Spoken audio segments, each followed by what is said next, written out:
What's up, y'all? T-Bob here from Snaps, daily college football show that I hope you really enjoy. And I've been getting a lot of crap on my show lately about, choosing Alabama over Texas. You know what I didn't do, though? I didn't bet on him. You know who I did bet on? Kansas, okay? And I did it on the DraftKings Sportsbook app because when it comes on where I like to gamble, I love the DraftKings app. And it's because they got incredible offers. If you're already a DraftKings customer, well, check this out.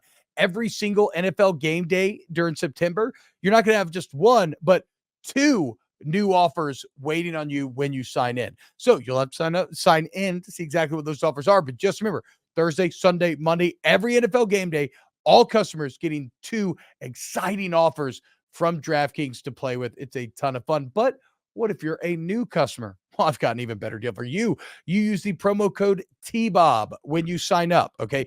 Download the DraftKings Sportsbook app, promo code T-Bob, T-B-O-B. You bet $5 on any NFL game, you get $200 instantly in bonus bets. That's right. Put $5 down on any of the games. Don't even have to win. You get $200 instantly in bonus bets. You can go play with those on college football, NFL, whatever you want. You can play with those. That's some of those incredible deals you get. So you see it. There's not a more fun place to get in on the action than DraftKings. And you can do all your same game parlays, multi-game parlays, whatever you want. So download the app now. Sign up with the promo code T-Bob, T-B-O-B, $5 gives you $200 in bonus bets instantly. And for returning customers, remember every NFL game day, two exciting new offers from your official sports betting partner of the NFL, DraftKings. The crown is yours.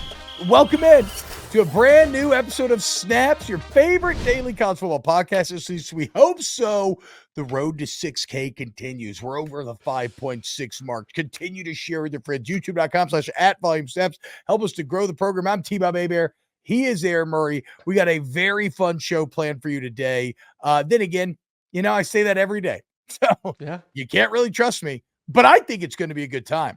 We'll talk about a little UGA complacency. Does the Pac-12 really have three title contenders? Colorado talking shit but getting clicks. Travis Hunter playing 2K while his team's playing. Shout out Marcus Freeman for finally owning it. How big is Texas' opportunity this weekend? And some Sam Pittman sound that I dearly love. So as you can see, we got a very full Snaps today. Aaron, what's up, man? How we feeling here on this Tuesday, September 26th? Happy Tuesday, everyone. Smash that subscribe and like button. We appreciate your support, and let's have a Tuesday. Let's go. Always a fun show. So what else was I going to say? We're live on AMP. Shout out. And, wherever you get pods, rate and review. All right, here we go. So I had a couple people in mentions, Aaron, a couple Georgia fans, calling me simpletons. My assessment of this team is bad. And look, do I make jokes? Absolutely. Right. I take shots to make jokes. I don't know that I've ever called Georgia bad. I mean, first off, we're going to get some quotes from Kirby Smart. I mean, look at his quotes. If you think that I'm accusing them of not being as good as they should be, but my point has basically been with Georgia. I just don't know who they're going to be. And I don't know that I'm going to know for a while. Although when you look at this weekend, this Auburn matchup gets a little interesting, and we're going to dive into it because right now Georgia is out here trying to actively fight against complacency. They're trying to do something that no team has ever done in the AP poll era. Over 80 years of playing this wonderful game of college football in the AP era, and no team has ever won back-to-back national championships. How do you do that? You don't allow yourself to get complacent, to eat the cheese, right? The old silk slippers on the way up, wooden clogs on the way up, silk slippers on the way down. And Kirby Smart addressed this week saying, quote, he was asked, do you feel like your team's become complacent? Because they have looked a little sloppy. Quote, I think the focus level each week has been good. The results always haven't, but the preparation is what's more important to me. I actually put a lot of value on Monday to Friday, mental makeup, disposition, practice habits, improvement. We've repeatedly said we want to be elite at getting better, and I've really been pleased with the progress that we've made. So that makes me feel comfortable that there's no complacency there. I would feel great if I was reading this as a Georgia fan, Aaron. What's your reaction to hear Smart laid out like that? Like, I agree with him in the sense of like this team does practice extremely hard, and every team practices hard. I think the difference is that Georgia is so deep, even when they're banged up, they're so deep with 4 and 5 star guys that like they get after it every day. Like there is not a single day during Monday through Friday, maybe like Friday's walkthrough, where they're not going good on good. Like some teams are afraid to go good on good because they don't have the depth where if a guy gets hurt or banged up because you got 2 elite players going at it, that you're not ready to perform on Saturday. Where Kirby's mindset is, if someone gets hurt, sucks, but we'll just put someone else in there and we'll be fine. I would rather our guys go out there. Yeah, it's a great problem. I would rather our guys go out there and compete their ass off. And that's something that I remember week 1 talking with him about this when I had their game about like, is Carson ready? He's like, Carson has gone against our defense every year for 3 straight years, or almost every single practice in some way or another. Like, yeah, he's ready. He's gone against the best defense year in and year out. Like he's more than prepared in that sense. So my one concern, I think I raised this at some point last year on the show, is they make Monday through Friday such a big deal that they get to Saturday and they think it's just going to be so easy. Hey, we work our asses off on Monday through Friday, and it's so hard, and it's a grind, and we're going against the best defense, we're going against the best offensive line, that we're just going to show up on Saturday and it's just going to magically fall into our lap. I think at times I get that feeling from them that the ball is just going to be rolled out, and it's going to be easy because we worked our asses off. It's not. It's still football, and that team across from you still has scholarship players, still has good coaches, and you got a big ass bullseye on your back. Yeah. I just the switch has to stay on at all for championship teams. The switch has to stay on not just Monday through Friday, but Monday through Sunday. And it has to even ratchet up a little bit on Saturday. And I don't know if that team believes that right now.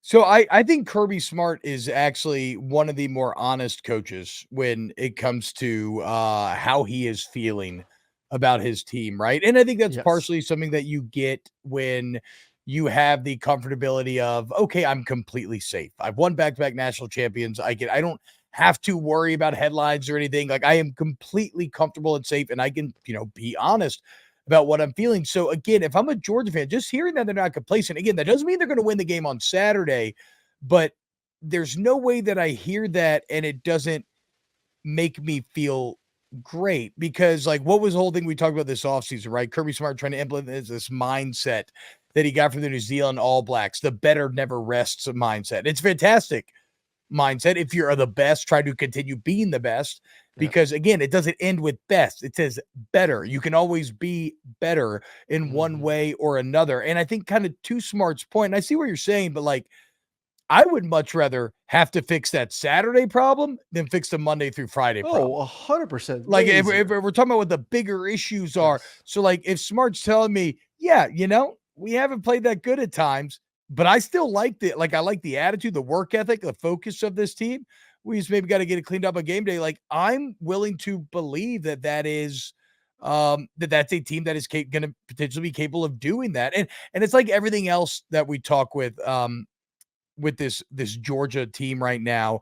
First off, some of the inconsistency, it's not hard to explain. You're replacing a ton of talent and you've dealt with a ton of injuries. Like that is football. Why did A&M's offense fall apart so horribly last year?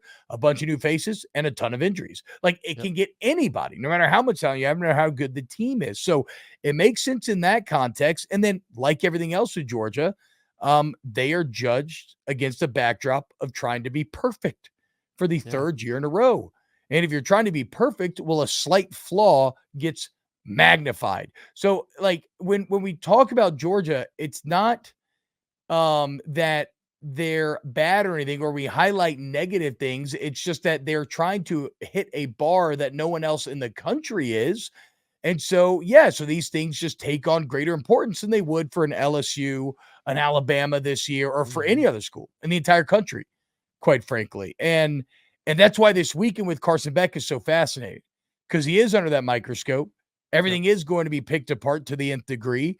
And he's like, I don't think UGA is at risk of losing this game or anything, but going into Jordan-Hare with an Auburn defense that's been pretty salty this year, Aaron, like that represents probably the best, not probably, represents the best test yet for who Carson Beck's going to be this year.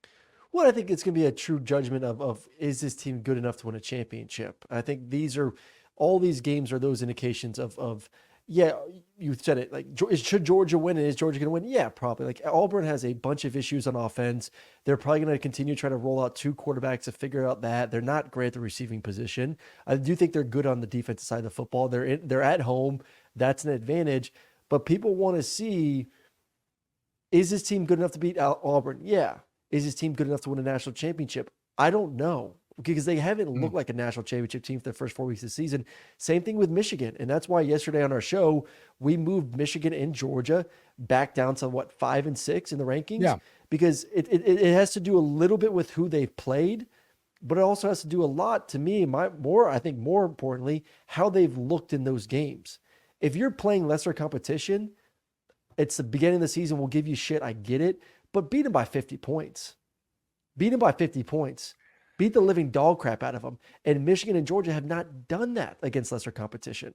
So this is truly a legit test for Carson. First road test. And I've played 3 games in that stadium. I know you don't think it's very difficult. I don't believe it. I think that's a very tough environment. That's a fan base that even after last week's loss to A&M truly believes in this coaching staff, that they're going to get them to the right direction at some point. They're going to show up. They're going to be there early. They're going to be loud. They're going to be energized. And I want to see if Carson's has it, because why has Georgia won back-to-back national championships? Stetson Bennett's had some big-ass balls, and he's won big-time games on the road in some big-time moments. Does Carson Beck have that mindset that he can put the team on his back and go out there and score points against a good defense on the road?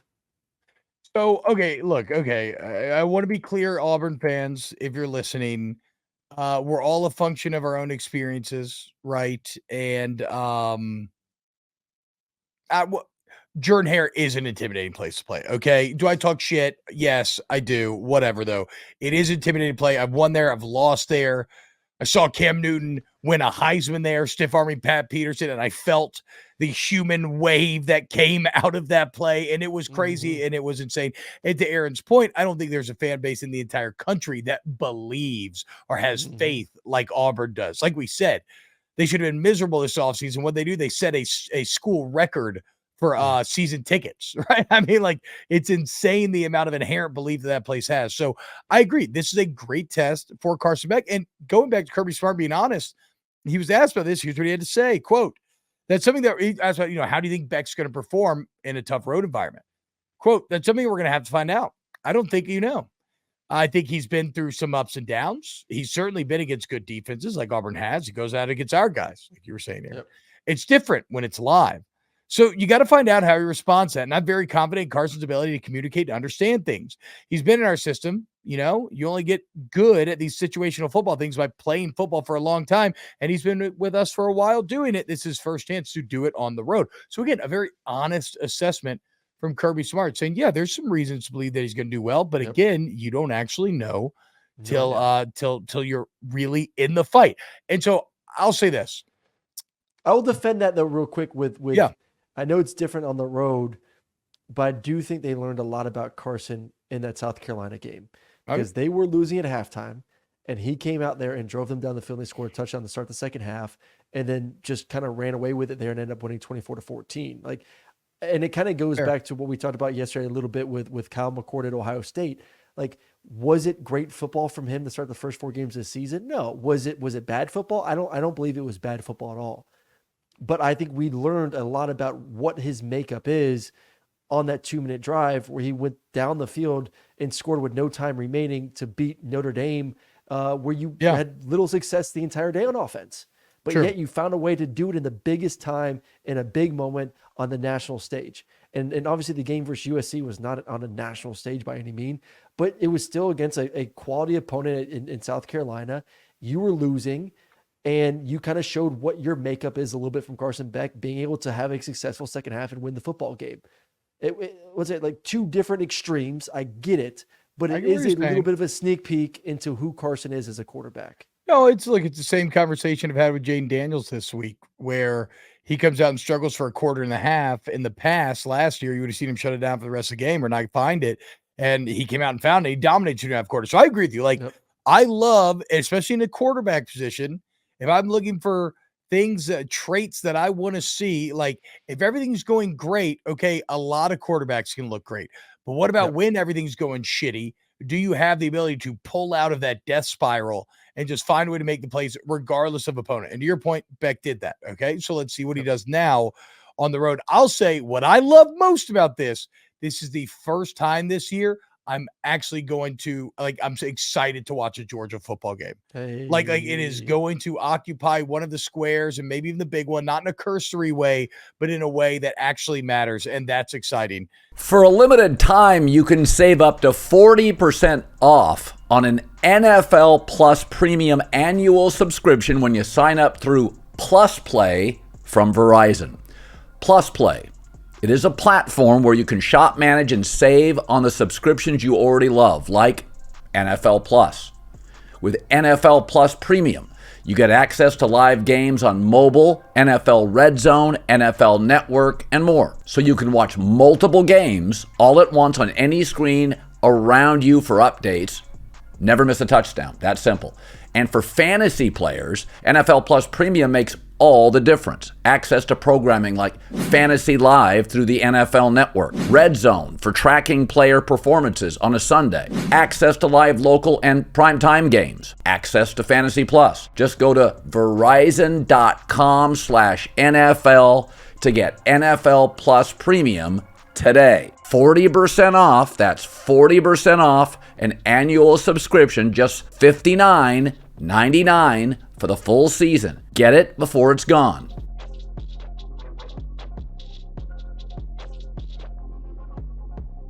If nothing else. So Georgia's a definite title contender. And right now, though, Aaron, it's kind of insane. The just Shakespearean irony of the Pac-12 continues as it's the greatest Pac-12 team or year we've ever seen. I was reading Bill Connolly's S&P Plus stuff today. The Big Ten right now is currently the 4th best conference in the country. Wow. Like everything's topsy-turvy. And it looks like the Pac-12 has not one, not two, but 3 legitimate title contenders. Let's break it down a little bit, Aaron. Do you really believe that to be the case? You would throw in more. I would throw in more.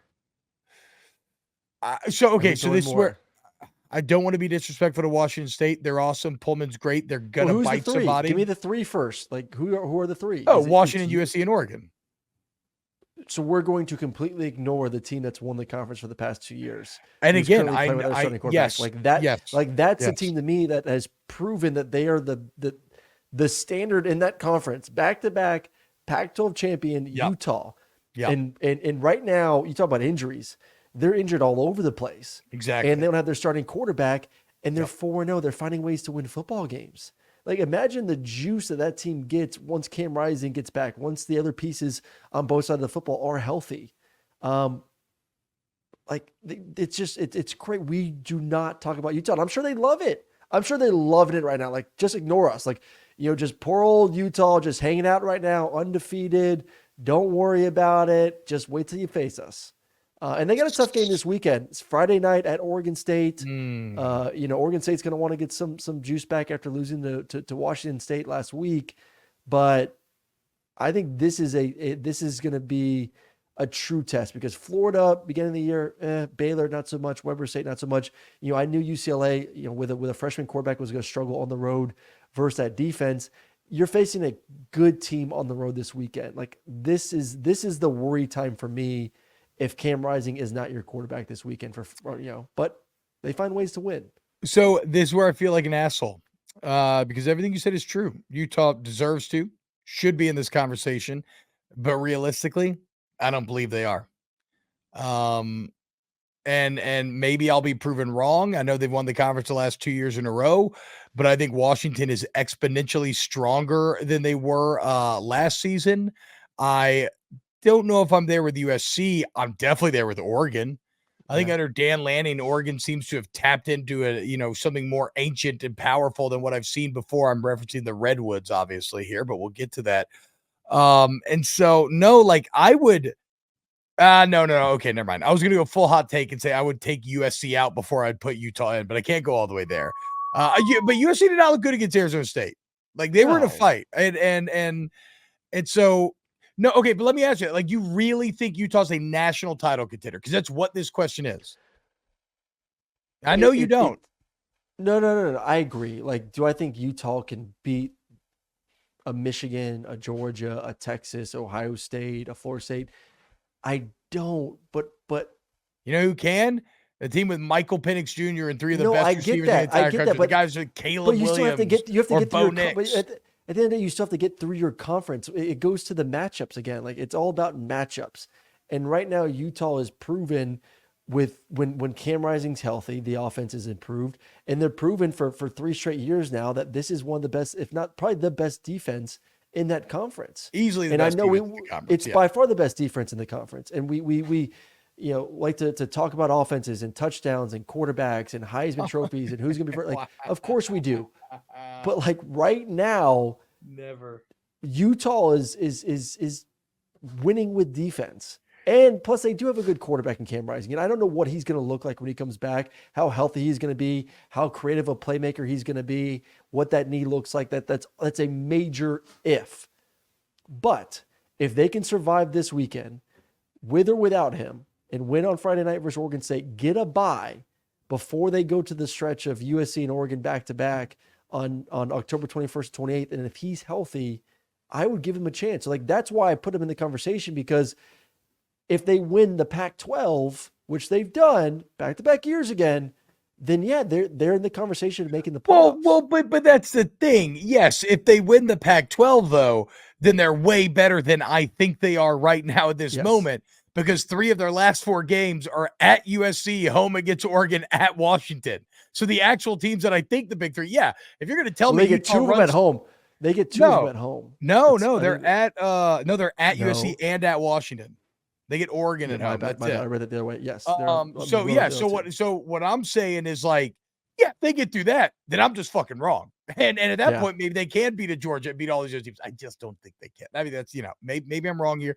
I would say there's 3 title contenders, and one of them's Washington, and it's because, again, Michael Penix Jr. is throwing for 409 yards a game. Yeah. Washington hasn't played a great schedule. But they have done what they, but again, they haven't looked sloppy against any team. Like, they're just coming out, beating the fuck out of them. They beat the fuck out of Boise, Tulsa, Michigan State, Cal last week. A little bit of defensive leakage there late. But look, you have Michael Penix Jr. right now, 12 yards per attempt, 75% completion, over 400 yards a game, 16 touchdowns. You have, if you look at the Pac-12 receiving leaders right now, 3 of the top 5 in terms of yards per game are from Washington. Adunze's at 130, Jalen Polk's at 106, McMillan's at 103. It's insane. It's video game type numbers. And we can keep saying that it's not sustainable, but I don't know. It looks kind of sustainable from where we're sitting when you look what defense is going to stop them. But what's the difference in your mind between USC and Washington's defense, or just football team in general? Like, I would still take USC's offense. And I think USC's offense, like, you think the weapons at USC are better than that of Washington? I find that to be a bit surprising. I don't think they're that much worse, and I think Caleb Williams is better than Michael Penix Jr. Right now, Washington's defense allowing 17 points a game. USC's allowing 20. So, okay. To your point, that's pretty difference. Not that much difference there. Total defense. Like, they're right even with each other. Like, let's kick USC out, because I think that the problem is we talk so much about USC's defense because I think we put them on a pedestal of, like, you have a Heisman Trophy winning quarterback. We know who your head coach is and the fact that he's made the playoffs at Oklahoma, but the defense is what's always been holding you back. But you have great offense. I think the same thing can be said for Washington. Like, you do have an elite offense, but this defense hasn't really been tested. They've, numbers wise, are kind of right on same playing field right now as the Trojans. They are. Like, I would still, I'm not taking USC out if you're keeping Washington in the conversation. I'm more confident that USC is a title contender because of Caleb than I am of Washington. And I think USC has better talent overall on defense. So, it isn't necessarily proven yet. But that works both ways. If the defenses are similar, why aren't the quarterbacks similar? They're both the 2 best quarterbacks in the country right now. Like, their numbers are not that much different. Caleb's a little less volume, a little more hyper efficient. Who would you take right now in a big time game?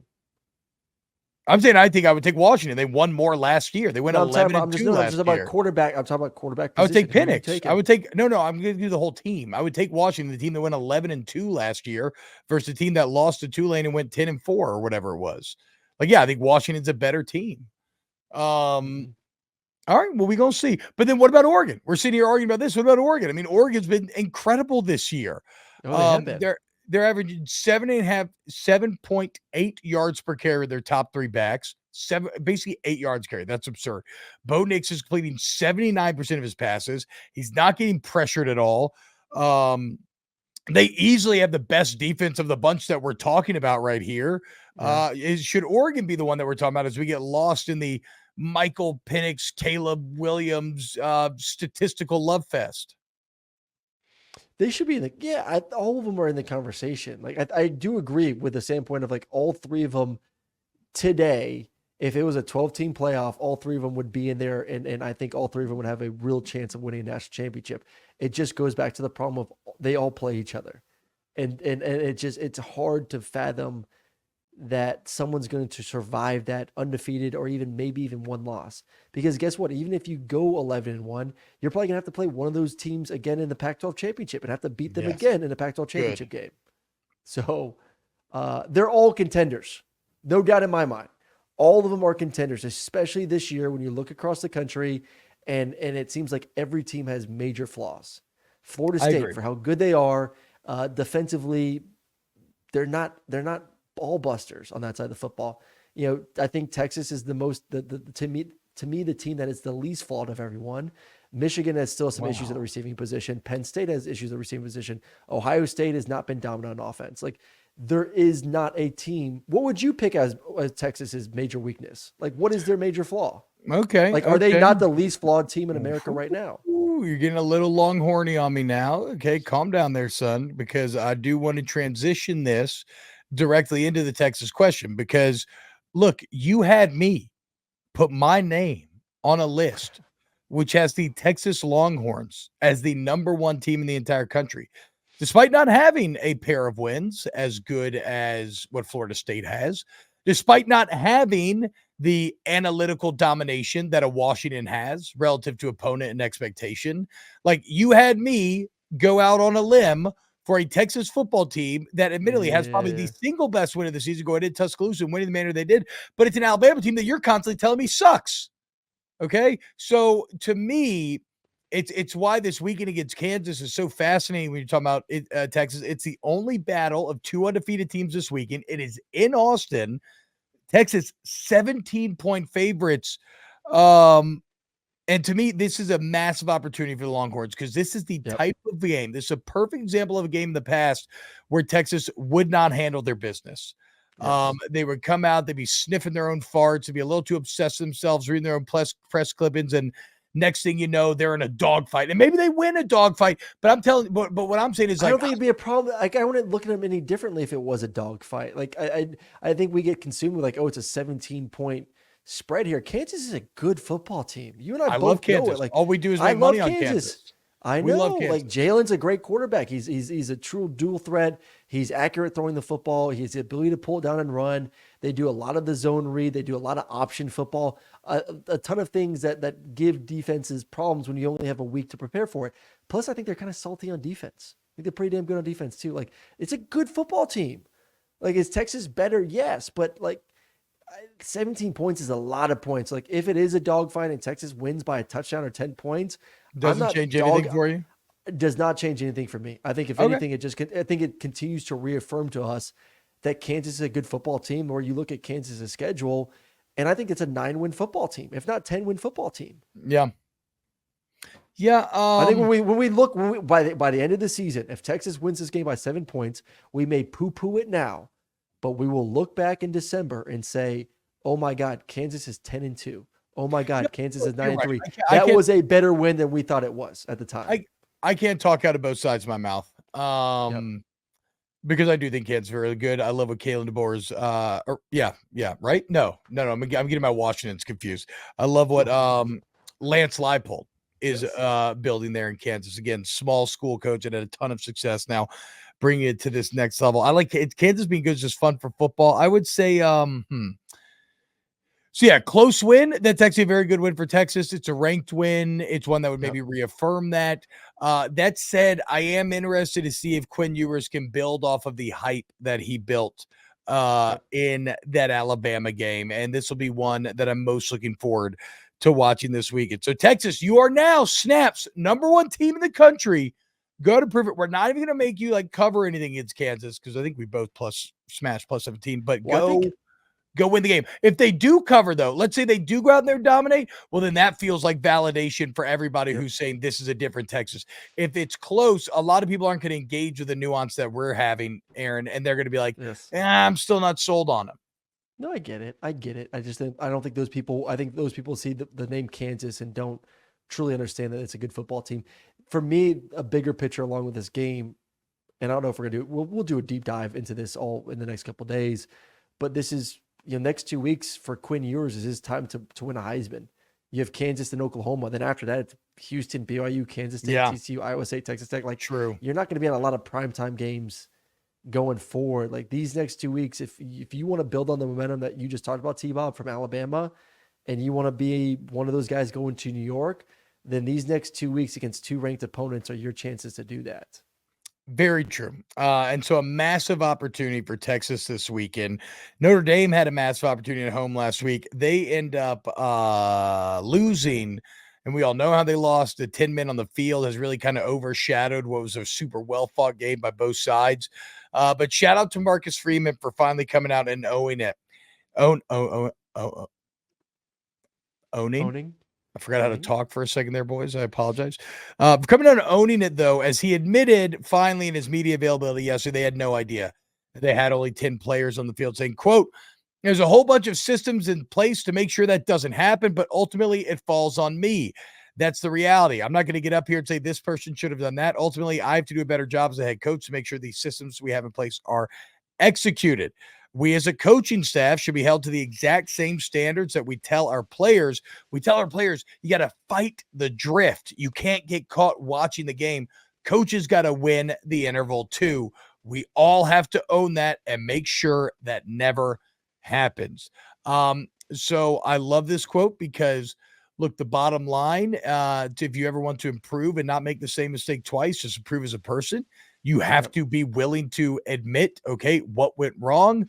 What did I do? How did I get fixed in the future? And look, I think Marcus Freeman, again, is an awesome coach. And I don't think it's like, it's weird. Okay, so I think what I'm trying to say is twofold. First off, it's not Marcus Freeman's fault that there were only 10 people in the field. I know he told you that. That's what a good coach does. Like a head coach is not counting to 11 every single play. Like, again, like you said, there are systems in place to make sure that is the case.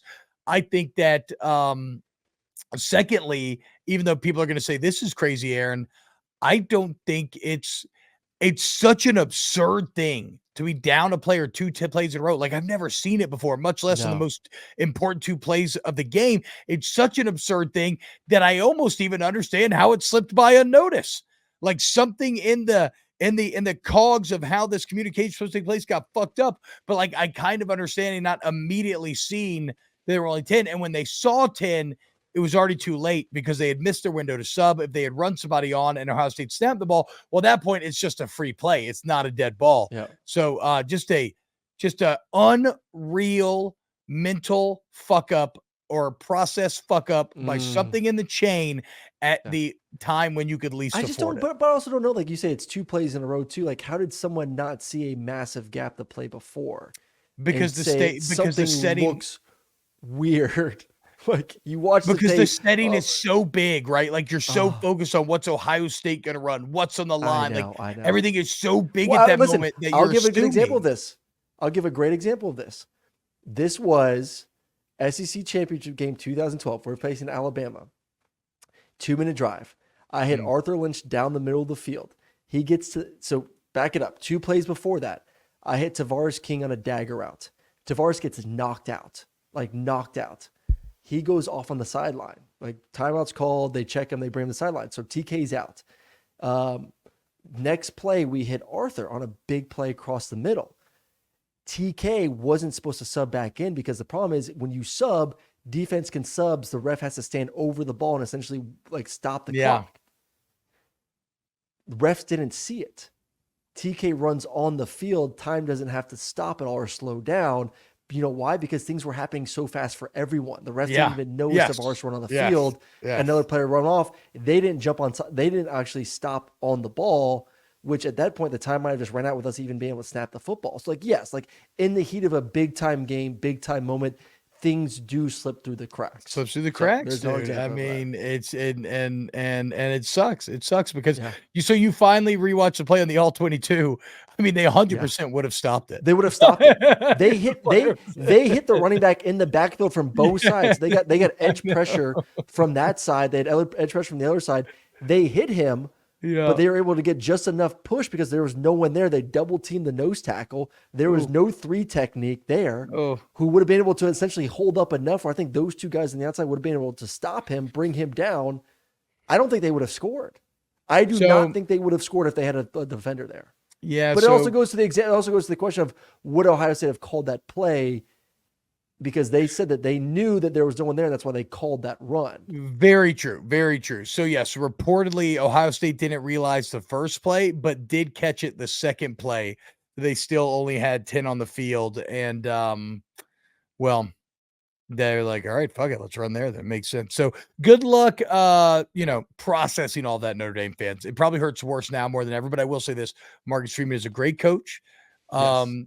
This does not change that.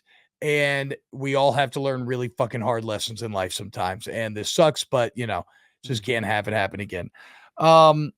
Colorado, real quick here, Aaron. I love the college media team content wars. I would argue that the LSU in 2019 kind of kicked off this modern era of it. You have so many. So one of the coolest parts about like things like the iPhone, editing software, cameras, just all of it is there is a creative democratization that has taken place really our entire life, but is just hyper accelerated here recently, right? Where like, if you wanted to make something in the 80s or 90s, you needed like a really expensive camera. You need all kind of editing equipment, software.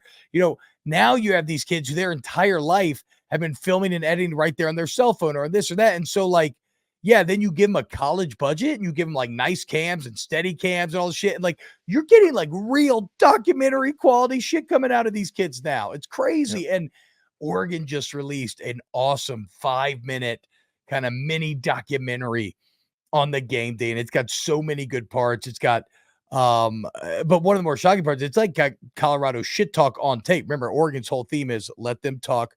We're not going to talk, right? Let them talk. We're not going to talk. And Colorado's sitting here pregame saying, I think it was Shiloh who told him, like, I'll beat the shit out of any one of you and your coach. Somebody else say, why are y'all so small? Someone else say somebody called the cops to report a murder of the Ducks. And we all know what ended up happening. They also stomped on the Colorado did. So it does beg the question, Aaron. Color someone who has been preaching, hey, show respect, but they definitely didn't show much respect to a team that was clearly better than them. No, they were not the classier group, that's for sure. It's all about respect and respect and respect. Respect us, respect our coach, respect what we're doing. Everyone hates us. And then they were by far the most disrespectful team that Saturday. Everything they did. And Oregon just kind of like laughed at them and just said, whatever. Like I even saw some of the coaches saying, like, we're not worried about them. We don't hear them. We're just focused on our process. And you saw one of the best parts. The guy's talking shit to Oregon. The camera pans, doesn't cut, pans over, and you see the strength coach just lean over the player, says, he's not worth your attention. It felt like watching like Ivan Drago or something. Like it was very like stoic and like, he's not worth it. It's ready to fight. We will prove it with our pads. I do think it was Colorado understanding too that they didn't have a chance to win the football game. We have to find some sort of advantage to kind of get into their head where like fake it till you make it. Yeah, fake it till you make it. Like maybe we can piss them off so much that they screw up along the way because they're trying too hard. I don't know. Yeah, I think it was idiotic though. Like it was the complete opposite of what Dion is preaching to me of everything we talked about. And I was shocked. And then obviously, listen, Oregon's film crew made it, so they're going to show all the positives of Oregon and they're going to show as much negative of Colorado. Yes. I'm sure we could have found some Oregon players talking shit during that game in the pregame, going back and forth, but they're not going to put that out there. Yeah, no doubt about that. But again, that's what documentaries do, right? They're there to sell you a message a lot of times. And you know what? I'm someone who I think Brum nailed it. We were talking about before the show. He says, like, nobody who demands respect actually normally cares about mutual respect, right? They just want you to respect them, right? And I think that's pretty human. I also think, Aaron, there's no one pathway to success. You know who's scary? The psychopath who talks a ton of shit, but then is also the baddest dude in the room. Like, that guy's terrifying, right? You know who's also scary? The quiet guy who talks no shit, but is also the baddest fucking dude in the room. So it's not really an inherent judgment on like, this is the wrong way, this is the right way. It's just different ways. But the bottom line is that Oregon, and we knew it, is better than Colorado because obviously they are, right? But Oregon did come out of this feeling even stronger. And I love Dan Lanning. I love the speech that he gives about the Redwoods, tapping in a little bit of that regional power. You ever seen a redwood stand alone? No, they're together. Why? Their roots. And it's not just their single roots. Their roots are all interconnected, calling on some of that Oregon power to infuse his team with. I'd be very excited after watching this video if I was a Duck fan, knowing that I had Dan Lanning as my guy. We've talked about this before of Oregon kind of being a stepping stool to the next thing for coaches for some reason, which is still wild. I mean, it's such a great program and they've done such a great job, and now you're moving to the Big Ten, yada, yada, yada, yada. We will continue, and it will be always a national topic of when does Saban retire, and we try to speculate who's going to be the next coach. Is it Dion? Is it Lane? Is it this guy? Is Dan Lanning making his case for being the next Alabama head coach? That's how you right take now. Right there, Bo. Yeah, that's how you saying, take right there. He's a part of the tree. He's a part of the tree. He's at a big time program. He's winning games. He's showing emotion. He's recruiting well. I think right now Dan Lanning should be on the short list for consideration behind closed doors of who's going to take over for Nick Saban when it's all said and done.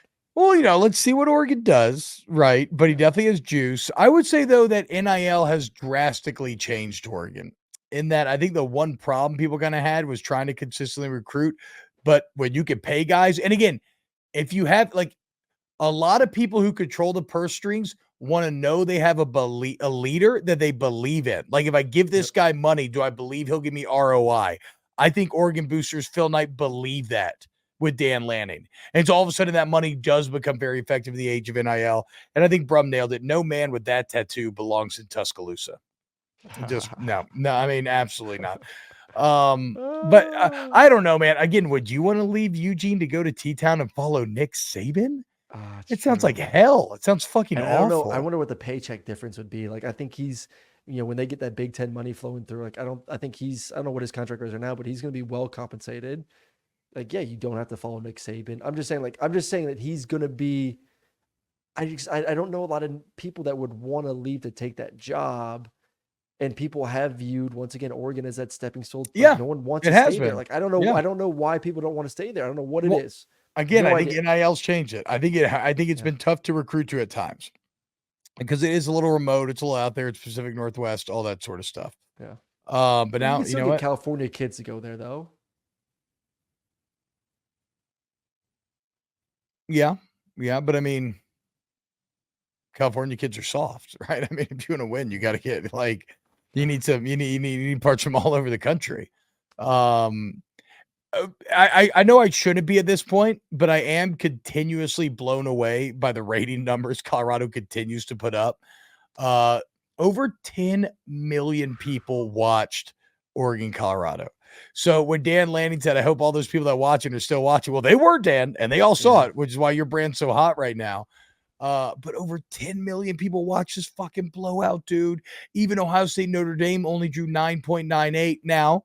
With Peacock streaming, it does get up to 10.6. But still, this is the second time this year where we've seen a relatively unexciting matchup that not even like 3 million people would have watched last year. With Colorado State and Colorado, Oregon beat Texas, Alabama, and Ohio State Notre Dame. It just boggles the fucking mind. I don't even know dude. that. I don't even know if that game would have been on like a major network a year ago. It might have just been streaming. It could have been like on a Plus channel. It could have been on the Pac-12 network where no one would have watched the damn game. I mean, that's where that was a year ago. They're going to put up another 10 spot this weekend.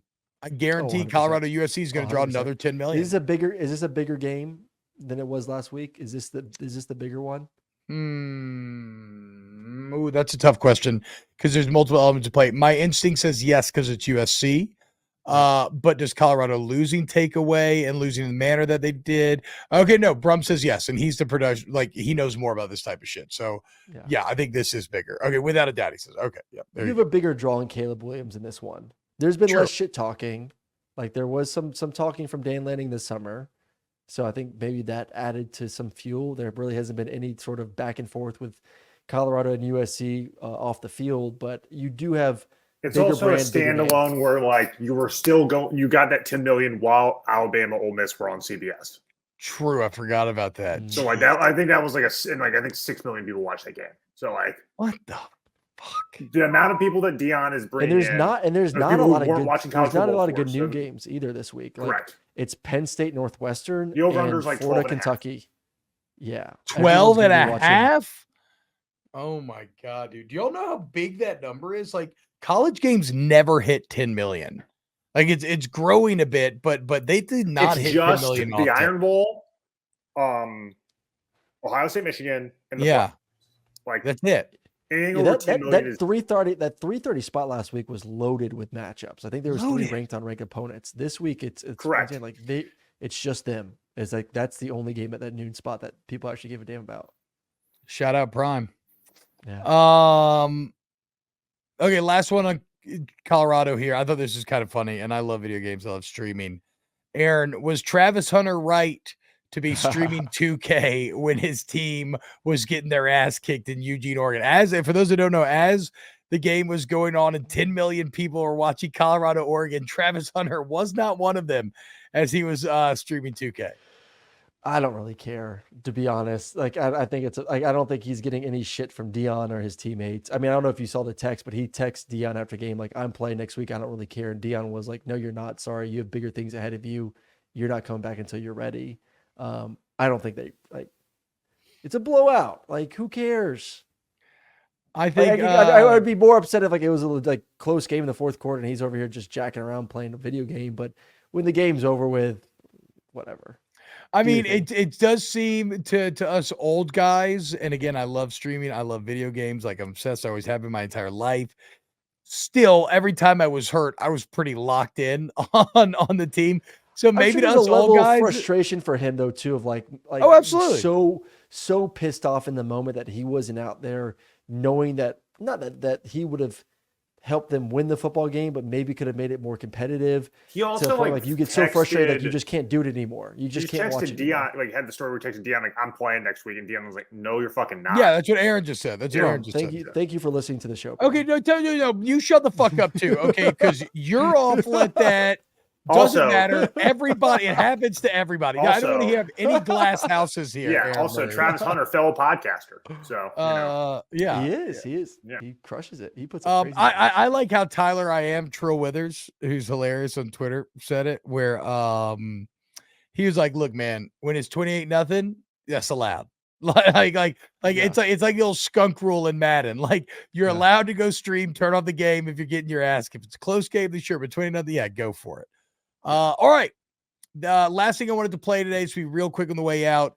Sam Pittman had what I think is just some very, I don't know how to say it, likable, wise, heartwarming, sincere sound that came out of his Monday press availability, where he was basically talking about the mental health of some of his players and some of the stuff that the punter was hearing about after that LSU game. Here's what Sam Pittman had to say on kind of looking out for the mental health of the young men that you're in charge of. Mental health is a big, big deal. We talk about it. We have several guys that are in counseling. We encourage it.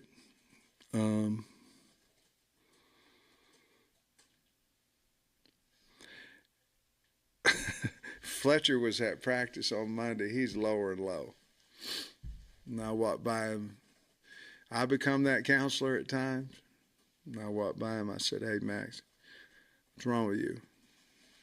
"Social media." I said, I ain't gonna tell you everything I said, but I said, "What are they saying, man? Went to Australia to get a 10-yard punter and, all this kind of stuff.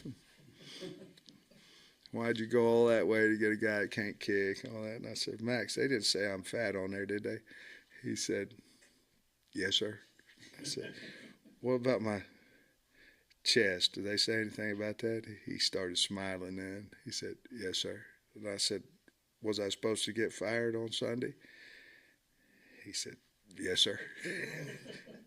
I said, "Well, I'm still here. They got 2 out of 3 right, And so, and then I think a big part of him is, he punted once for 53 yards and then he did the fake, and I was really happy for him. But to answer your question, there's we talk about a lot of things, and one of them happens to be mental health, that we need to help these kids. There's a lot more going on in their life right now than possibly when I was a kid, and I think a lot of it has to do with this, There's a lot of good about this, but there's also, if you go the wrong direction with it, it can spoil your day or whatever. So look, there's a lot there that I love. First off, like, you hear that, and that's a coach that you would want to, be leading your son, and kind of helping him deal with it. It's interesting because a lot of people have taken this to kind of be like Sam Pittman, like admonishing, like, people who are making these jokes or people who are doing their things. And look, do I feel guilty about the Sam Pittman jokes now? Partially, yes. Yes, I do. But also, my own tits have been made fun of online, Aaron, thanks to you and a picture that I took with you and Jacob Hester, where I had my arms around y'all. It's a bad pose for us big guys, okay? So, look, we all know the rule with marginalized group is only a member of that group can talk shit, okay? Yes. So, as a fellow fat guy with tits, I'm allowed to make those jokes. But, to me, the actual value of what Sam Pittman is saying there is more of it's not going to go away. It's always going to be there. I mean, even when he said the joke about Australia, you heard the reporters laugh. Like, some people started to laugh at a kid that they just heard about how depressed he was because that very joke was made. So I think what Pittman's more, you just can't let it dictate to you. It's an unfortunate reality. One of the unfortunate downsides about Twitter, which is so much fun and we all love so much, just the internet in general. And that you just have to learn how to deal with it in this modern age, and you can't let them fuck with you. You can't let them get to you. They want to call you fat. They want to say you got big tits, whatever. Fuck them. They don't matter. You know who matters? Us, the guys that's building you, the work that we're putting in, and there's real value there. And I don't know how you listen to that and you don't come out the other side as a Sam Pittman fan. It's awesome. I don't know how you're not a Sam Pittman fan just in general. Like, he is True. my favorite coach out there. And I don't know, man. It's hard for me. Like, I don't know what the expectations are at Arkansas. I can't believe they're that high. That there are discussions right now about Sam Pittman being on a short lease right now when it comes to it. Is he going to be the head coach or not next year? I don't know many people that you can get that are better suited for that job at Arkansas than Sam Pittman. I agree with that. I think the BYU game hurt him bad. Up 31-21 in the third, and then you lose 38-31. Like, that's a recipe for pissing people off, unfortunately, which sucks because they should have won that game. I mean, hell, if the team that showed up at LSU last week had played the entire BYU game, they would have won that game. They would have won. Yep. But shout out Sam Pittman. Schedule's no favor for them the rest of the way either. And we knew that they had one of the hardest schedules in America. And it's just getting going right now after that LSU game. Like A&M, Ole Miss, Alabama, Mississippi State, at Florida, Auburn, FIU, then versus Missouri, who's undefeated right now. It's a good thing A&M isn't that good, right? Look, I'm T-Boob. He's Sam Pittman, Tim Tittman. And together, we are greater than what you want to say about us online. Okay? So fuck all of you. Well, suck my tits. Suck my tits. I don't know why. I mean, that's kind of funny for a guy to say that. You don't think that's kind of funny? Oh, that's disturbing. Has a girl ever told you that in an aggressive way? Not an aggressive sexual way, because obviously, yeah, that plays. But yes. no. I'm saying like as like an F off. You know how some people say like SMD, like it's like get out of here. I think that'd be kind of funny. All right, we gotta go. I'm losing thread. Aaron, thank you so much, man. You have a great day. And I hope everybody has a great day out there. We're gonna be back tomorrow with some more snaps. Can't wait for another weekend of football coming up. Huge shout out. Thank you to Pat Gunther, Ryan Brumley, Danny Cardenas, Chris Tran, Christian Hunter, Adam Gracia. Biggest of all, thank you to everybody who listens, likes, subscribes. Please, y'all, we're going for 6K on YouTube. We need a few hundred more of y'all until we're there. So please help us get there if you enjoy the show. And we love you. We'll see you tomorrow for a brand new episode of Snaps.